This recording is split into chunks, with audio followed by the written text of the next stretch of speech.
Hey everyone, Ryan here, MandRproductions, and welcome to Ask MandR episode 224, the series where I answer your questions. If you have a question I want to answer on next week's episode, leave it in the comment section below of this one, as well as hitting that like button would be greatly appreciated. Speaking of things that are appreciated, today's video is sponsored by NordPass, so big thank you to NordPass for sponsoring this one. We'll talk more about them in a little bit, but first up, our question from Luke here says, what price would LEGO have to rise to for you to stop buying it completely? From what little I remember from high school economics class, and actually I think I took a night economics class first or second year of college, I am an inelastic consumer, which basically means it is hard to get me to stop buying something, at least in the context of LEGO, right? The best way I think I can describe this for people that don't know of the concept of like elasticity of demand, for the most part, at least within the range we're in right now, it doesn't matter what gas prices rise to, right? Gas was $2.50, 2 years ago, and now it's $4.50, at least where I live, right, for a gallon.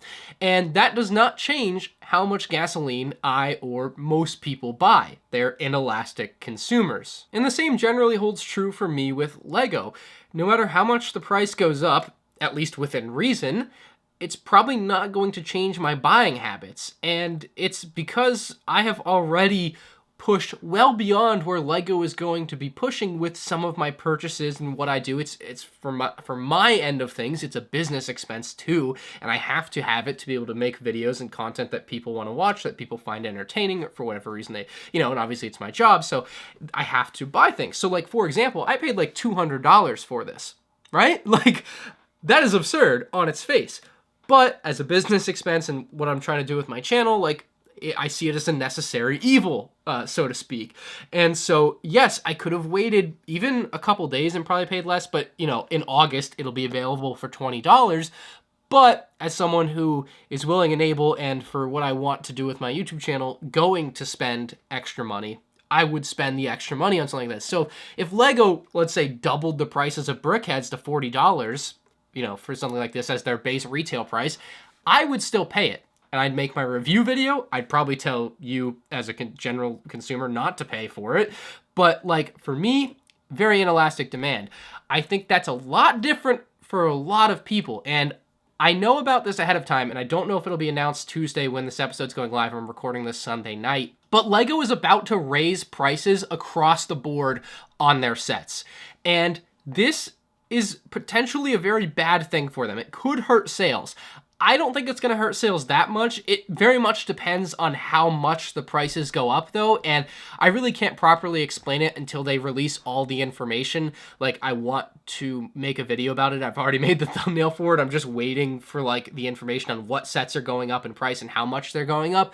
But, for example, the UCS Millennium Falcon released in 2017 retails for $800 US. And in that time, inflation has changed that price to be somewhere in the $950 range, but LEGO hasn't changed their price. So this is something to me that has been a long time coming, with LEGO wanting to keep sets out longer and inflation as crazy as it is.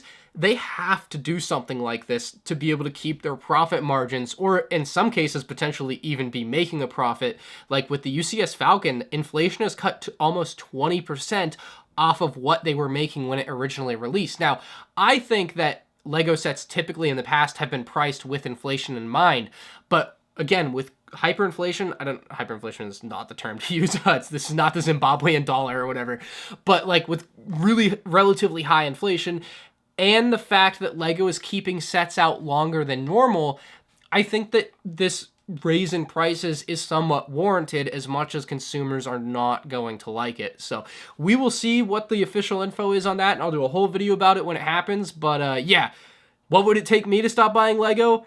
Probably a lot more than anyone else. Jimmy Gray says, my son and I love watching your videos, and we want to know what are your thoughts on LEGO releasing a Home 1 cruiser. So LEGO's only ever done one set based on the Home 1, and that was the Home 1 cruiser like playset back in 2009, won the Toys R Us fan vote, Fans Choice set, and actually got some cool stuff in that one. And I think the reason there hasn't been the actual cruiser, and this goes for the Nebulon B frigate as well, although I think the Nebulon B frigate is going to come out at some point and is much more likely than the Home 1 Mon Calamari cruiser. The Home 1 Mon Calamari cruiser is so uniconic, and I hate saying that because people are going to be like, well, it's in the original trilogy, it's iconic. That's not, if I pulled that picture up to my friend Jared, or like just random people that I know that know Star Wars, but like aren't the biggest Star Wars fans ever, like they're not gonna know what that is. They're just gonna be like, that's a Star Wars ship, but I have no idea who or what relevance. I'm almost positive that is what would happen. I think it'd be a cool set, but it is both not iconic enough, like, or well known or used enough design in Star Wars, like where it's not a Star Destroyer, right? Star Destroyer has a look, right? Home on Mon Calamari Cruiser, it's a ball, like an amorphous blob. I don't know. And more importantly, too, to like the design aspect of a Lego set with that weird shape, how does that transfer into a Lego set? Not very well at a relatively small scale.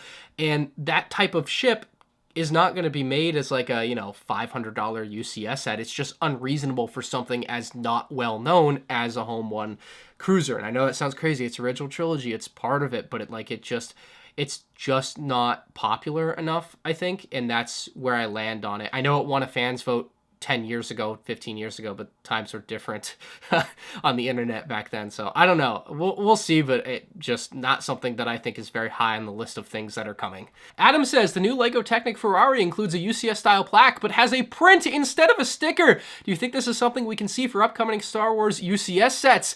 I do. In fact, I think it is something we absolutely must get in all future UCS sets now. If they're going to do it for a Ferrari, they must now do it for LEGO Star Wars, and I will not rest if they dare put another sticker in a LEGO Star Wars UCS set. I'm actually shocked, now that they've done it in the Ferrari here just, a month after the UCS Luke's Landspeeder came out, that the UCS Luke's Landspeeder wasn't the first to get the printed display plaque for a UCS set like that. So, yeah, it absolutely needs to transfer over to these other adult, expensive LEGO sets, and I would expect whatever the next UCS set, be it the Razor Crest or something else, later this year or into 2023, would have a printed display plaque. Admiral Mello says, why don't you use an air compressor to clean the dust off your Legos the fast way?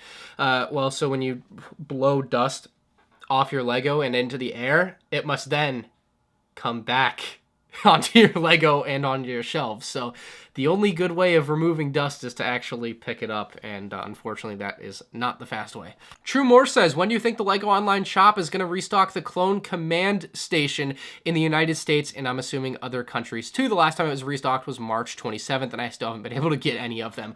Welcome to the club, a club that fortunately I guess I'm not a part of, but you are not alone. I've seen many people wondering when this set is going to come back in stock, and I actually saw a comment that said they backordered it back in like March whenever it came back, and the back order apparently now says they won't get it until like August. So I wouldn't expect any of these sets to show up anywhere until at the very earliest, like mid-August, back on Lego.com. And at that, when it shows back up on Lego.com, it'll be there for like 2 hours, and then it will sell out and be out of stock for 6 months again, at which point Lego will be retiring it for a grand total availability of like 24 hours on Lego.com.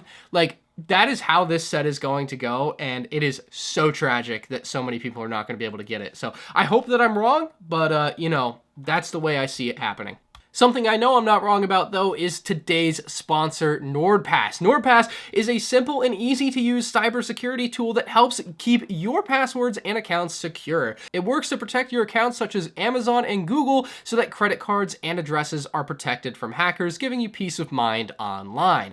Not only that, but NordPass can help store all your passwords and details in one place, saving you more time while you're browsing, so you can spend more time questioning whether or not something's a scam on eBay. They'll consistently check your password strength too, making sure all your questionable childhood YouTube videos remain public. You can get an exclusive offer now for a 2-year NordPass premium plan at nordpass.com/MandR, or use code MandR at checkout to get an additional month free. Thanks again to NordPass for sponsoring this video. Fuzzy says, if you could only watch one sport for the rest of your life, what would it be?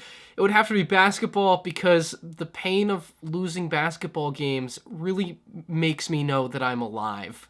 And I have come to realize that over the last 5 years. Marcus Frey says, have you ever given a set a 10 out of 10? So for the few that don't know, at the end of my reviews, I give sets a rating out of 10.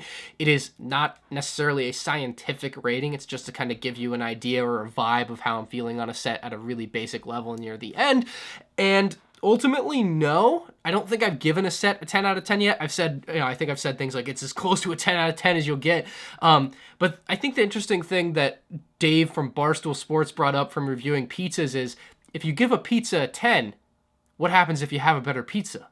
So, no, I haven't given a set a 10 yet, but there's some very good ones out there that are really close, and maybe you would. The Predator says, are we counting the 2005 Phase 2 Orange Trooper as Commander Cody? No? Okay. This reads to me like you're mad that I'm not counting it as a Commander Cody. It is clearly not Phase 2 Cody or Commander Cody at all. LEGO has made Commander Cody. They made a Phase 1 Clone Wars Commander Cody back in 2008. So that counts. Technically, they made Phase 2 Cody as a buildable figure, so that also counts. But we haven't had a minifigure version of Phase 2 Cody. This Clone Trooper in the 2005 Turbo Tank. And look, when I was 8 years old, I essentially thought of him as Commander Cody. At least that's what I vaguely remember, at least for the few years after that I had the playset and I played with it as a kid. Like, that's what I basically thought of that figure as. But it is not Commander Cody. It is actually a 327th Star Corps Trooper. So to start, it's not even like the torso design, first off, is not Commander Cody's torso design.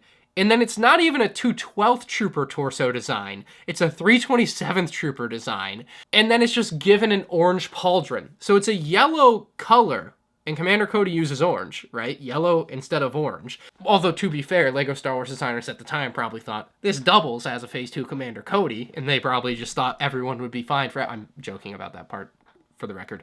That probably didn't happen, although we can't rule it out, which isn't great. Anyway, yeah, to me, it's a 327 Star Corps Trooper who has an orange pauldron, much more akin to Commander Bly or something. I think Bly is the 327th Commander that we see in Episode 3 shooting at Ayla Secura or something. So, yeah, he's definitely a 327th Trooper with some extra armor, and he's not, I guess, any Clone Trooper in particular. On the box, they just call him a Clone Trooper as well, so, yeah. Christian Nash says, what is your motivation to make videos? Hello, I like money. Jokes aside, it is my job, so obviously, like anyone that works a job, you go to your job to make money. So on some level, like, I make videos so that I can hopefully buy a house someday. That's the ultimate goal. So there's that. I also don't have much else to do. Like, it's not like I have a wife and kids to worry about. Like, it is what I enjoy doing. So, like, I'm driven to, like, every day wake up and make videos because it is what I get some level of fulfillment out of on that level. Like, I want to be really good at what I do, so obviously improving also drives me to, like, make videos, and it's something I'm genuinely interested in, have been genuinely interested in for a long time in LEGO Star Wars, and so that also factors into it. There's a lot of motivation to making videos, so, and also, like, just the enjoyment people get out of them, I think, goes a long way for me. Like, I get a lot of messages, and I don't always get to reply to really even a lot of them. But, like, a lot of messages where people are like, I love your videos. They help me get through a tough time. And, like, that stuff is nice to hear. Like, it's not necessarily what I intended when I started making YouTube videos, or when I turn on the camera, it's not what I think of, but it's nice to know that it helps someone out there. So I think that goes a long way too, kind of in the back of my mind. So yeah, those are some of the motivations and, like, reasons I make videos, I guess, but I don't think there's, like, one, like, hard thing that necessarily I look at as, like, the reason I get up every day to make a video. Wonder Whiffle says, has the enjoyment of collecting LEGO Star Wars decreased as you gained more income and realized you can afford mostly any set you want? The only thing from an enjoyment perspective that has decreased, I would say, is walking down the LEGO aisle. Like, it happened a couple years ago, I think, where kind of, like, for the first time I was like, oh, I have all of these things, which isn't necessarily, like, a relatable position, I guess, but, like I said, it's my job, and I buy a lot of LEGO sets to do videos on, and at the time, I had, like, bought all the Harry Potter sets, I had bought a lot of the Marvel sets, maybe this was last summer, either way, obviously all of the Star Wars sets, and a lot of the Minecraft sets, and I was looking down this half aisle at Target, and I was like, I basically have this whole aisle. That is an absurd proposition to, like, 12-year-old me. Wouldn't believe it, right? Like, 12-year-old me who would get, like, half the Star Wars sets in a given year at most. Then again, back in that time, a lot less Star Wars sets are coming out, so that's worth noting as well. But I felt like I got a lot back when I was 12, and, like, now it's, like, insane. It's absurd. And so that's the only, like, the general enjoyment of, like, walking down the LEGO aisle, like, getting to pick something new out doesn't really happen anymore. So that's a decrease in enjoyment, I guess. But like the general like collecting is so much more fun when you have more money. And I think most people that are able to do so would agree. Like when you're able to collect things that aren't, retail normal sets, it's amazing. Like it's really cool to be able to go out and get a gold C-3PO and like have that white whale that you've been wanting, that 2007 UCS Millennium Falcon. Like this bin here isn't possible without YouTube and obviously like the income that I have gained from it. Like I couldn't afford to buy things like this without YouTube and the viewers and all that sort of stuff. And so being able to collect this sort of stuff is way more fun than, to me at least, not being able to collect it. So was that a flex? I feel like it was a flex. Flex or not, chase your dreams so you can buy a lot of Lego things too. SK Lego Mock says, do you think Lego going for a more premium brand is a good or bad thing? It's both for a lot of people, and I think that is a pretty cop-out answer. But like it's a good thing because you can get higher quality products. People that can afford and are willing and able to pay more money are going to be able to buy cooler things that are more expensive and more their taste, perhaps. It's bad, I guess, because kids can't afford it, but like it's not like Lego isn't still making sets for kids, and I think that's why it can't possibly be perceived as a bad thing. If Lego took their product lineup and chopped off the bottom half of like kid-oriented sets, then it's a bad thing. Then it's a problem. Then you've got an issue on your hands. But they're facilitating both, and so from that perspective, I don't see a problem with it, as long as they're, and this is why I'm kind of harsh with them in reviews, and people say I'm complaining. Like, bro, I'm a consumer. I bought this. I can talk about it how I want. But like, if they're gonna sell me a product that many, you and I, perceive to be premium, and they're going to cheap out on it in some way, of course I'm going to call them on it, and that's where it can be a bad thing for them, is the perception of their brand becomes too high and unattainable to reach. That's not my problem, that's not your problem, that's Lego's problem to deal with. But it's a thing that can exist and probably is starting to exist now. Nathan says, with the new Episode 2 Obi-Wan and Taunwee figures, do you think they raised the possibility of getting a new Jango Fett Slave 1, or is that still slim to none? It could come with a new Taunwee, Episode 2 Obi-Wan, and Jango, and maybe a second new Kaminoan with slightly different designs. My hopes are too high. I don't think this has any effect on Jango Fett Slave 1. The only thing that matters here, and is worth saying, is that Jango Fett is not included in Obi-Wan Starfighter like it was in 2017. So that leaves the door open for Jango Fett Slave 1 in the future. Near future, right? Like, obviously in 2017 when they released the Obi-Wan Starfighter with Hyperdrive Ring and it had Jango Fett in it, it became pretty obvious that they aren't going to release a Jango Fett Slave 1 because that would duplicate figures that don't necessarily need to be duplicated in that sense, because otherwise those sets are supposed to be bought together, and so why would you put figures with that kind of crossover in sets that you're supposed to buy together? You're supposed to, make people want to purchase the other one. So I think January 2023, maybe, hopefully, fingers crossed, but anyone's guess is as good as mine, and it's just worth noting that Jango Fett isn't in the set, and that leaves the door open, and that's all that there is to say. The Great Zoink says, of all the sets being released this summer, if you had to remove one of them from the roster, which one would it end up being? Excluding the 4+ ATST. I agree that would be a cop-out answer.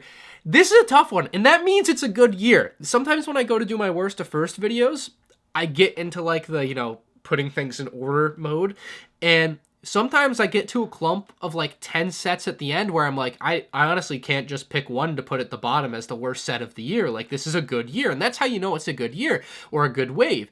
There's not a set, at least yet, I guess we haven't seen them all, that I look at and I'm like, that one sucks, that one's not good either. There aren't a couple stinkers in there, which is a really nice change of pace. Now, the ambush on Ferrix is probably going to end up being the answer here. It's just not a good-looking ship to me. It's not, obviously I don't have a connection to it, haven't watched the MandR show either yet.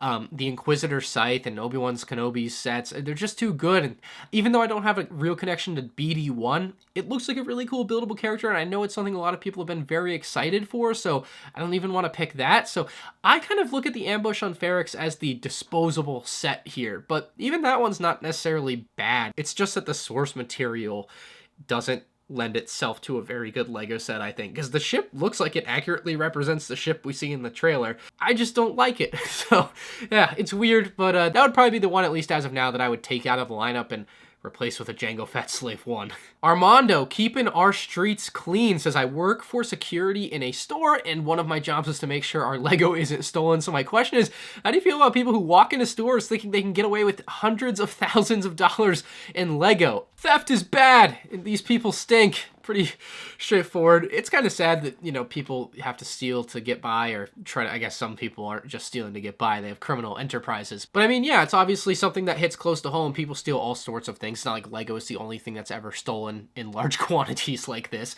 But yeah, like, it's something that obviously I care about and like and want to see do well, so it's not necessarily great to see people stealing from it. I do find it interesting, some of the tactics that I've seen over the years from some of these criminals where, you know, sometimes they'll take sets, they'll unbox them, and then they'll put rocks inside of the box and then return it to the store, and then someone later on gets the box and opens it at home and they got rocks, and they bring it back to the store, and then eventually that person that keeps putting rocks in Lego sets is caught. That one's always funny.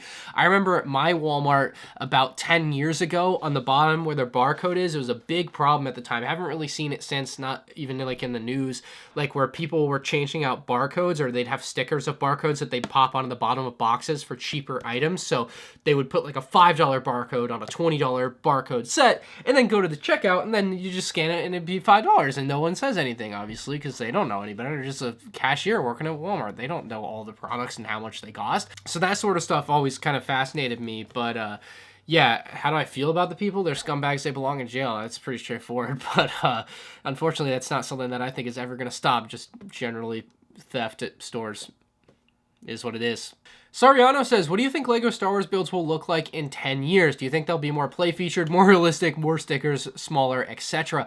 I think what I found out, I had always wondered for a long time, and I think this is the best thing we can apply to this, because obviously God knows how many more different pieces they'll invent in the next 10 years that'll improve the looks of the builds. Like, obviously, I think the builds generally will continue to look better and better. That has been the general rule of thumb. But the problem, unfortunately, is some stuff has peaked. And it happened with minifigures. I had always wondered what would happen to Lego Star Wars minifigures. Like, they keep getting better and better. At some point, they gotta peak. And I was wondering this to myself like a decade ago. And basically what happens is, you make a minifigure so good you can't outdo it. And then if you're Lego, you're not a particularly bright company at times, especially with some of the Lego Star Wars stuff. Like with Star Wars Episode 2 Clone Troopers, they basically made a really good, best Star Wars, most accurate Episode 2 Clone Trooper. And then they went, let's make it worse. And then they made it less accurate.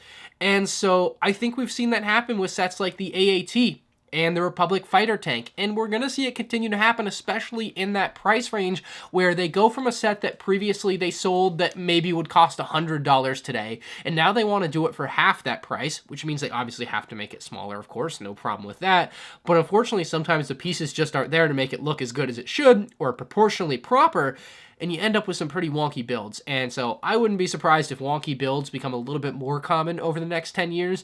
And you see more things like the AAT and Republic Fighter Tank where it's like really dividing whether or not people like the look. And in some cases, it's just outright, like obviously wrong like the AAT. So I hope I'm wrong. I want the sets to be as good and accurate and nice looking as possible. But unfortunately, that's just not always going to be the case. So let me know what you think down in the comments section below. Leave a question if you have one for next week's episode. Be sure to check out the sponsor NordPass with the link in the description below to get 70% off a 2-year premium plan and an additional month for free. And you can check out more Lego Star Wars videos on the end screen now. Thanks for watching.